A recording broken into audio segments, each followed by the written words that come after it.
Turn to politics instead. The Foreign Minister of Bangladesh, Dr. Deepu Moni, studied medicine and public health in her own country, the UK and the US, but politics was in her blood. Dr. Moni's father was a politician in Bangladesh, and that, of course, was formed from what was then East Pakistan in 1971. She's one of the best-known women leaders in South Asia. Dr. Deepu Moni, welcome to Rendezvous. And your country is now 40 years old, so congratulations. Thank you. It's kind of reached middle age. Something I think that we all have in common here.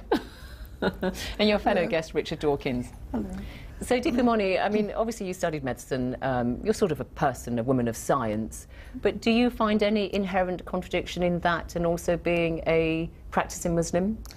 I haven't found any conflict in being a person of science. I studied medicine, public health and law, but I don't see any conflicts between all these subjects and my religion. And I think my faith is my personal thing, and I'm comfortable with it. And my religion also asks me to ask questions, to understand the world, the universe, and in my very limited way I try to do that, and so far I haven't found any conflict, and I'm happy with it. But you know, Bangladesh obviously almost predominantly Muslim country. A lot of people use how women are treated in Muslim countries as a kind of barometer of how advanced a nation is.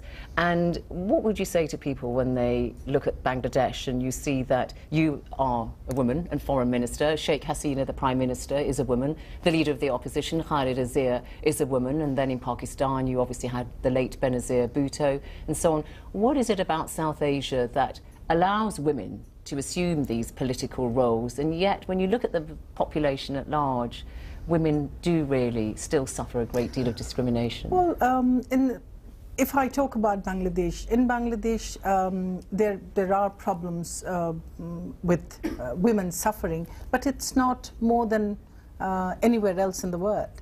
But what we have is, because of the culture that I talked about, women are seen, whether it's within the domestic area or in the social areas or within the state, women are not seen as, mostly not seen as second-class citizens.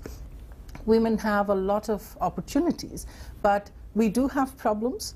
We are, like anywhere else, we are trying to address those.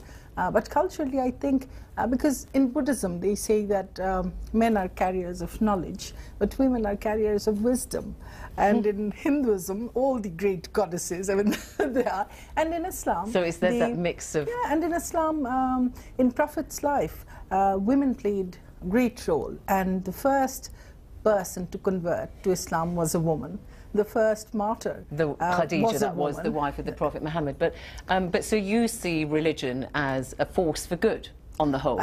In our culture, in our country, that has happened. And mothers are very important in our families, decision makers as well.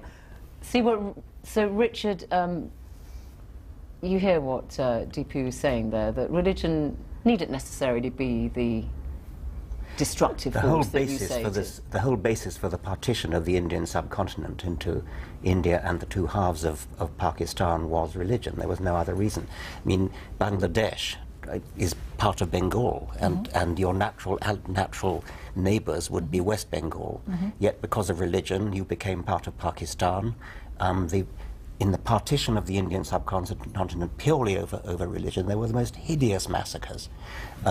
You couldn't possibly say that religion has been a force for good in the Indian subcontinent. As for the treatment of women, I'm delighted to hear that things are all right in Bangladesh, but they're certainly not in West Pakistan, where women are... In Pakistan. In Pakistan, yes. Where the lot of women is truly terrible in many respects. Well, in Bangladesh also we have problems, but it's not more than anywhere else in the world. I mean, we have problems, women facing problems, women facing violence every day, even in the developed countries. I mean, whenever we talk about women's empowerment on a global level, we talk about Norway. still there are so many domestic violence cases in Norway itself. So, I mean, it's a very difficult issue. Yeah. It's at a personal level, at a societal level. So it's...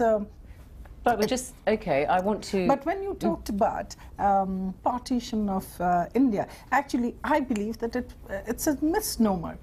Bengal was partitioned, and Punjab was partitioned. Well, okay, so we're going to actually stay with the theme of strong women leaders, because Deepa Moni, I know you've just recently visited Burma, but I want to bring in our next guest, because, of course, the Burmese pro-democracy leader Aung San Suu Kyi has very much been in the news these past 12 months, and, of course, she has said that she's going to be standing for elections in Burma. And there's a new film about her life called The Lady,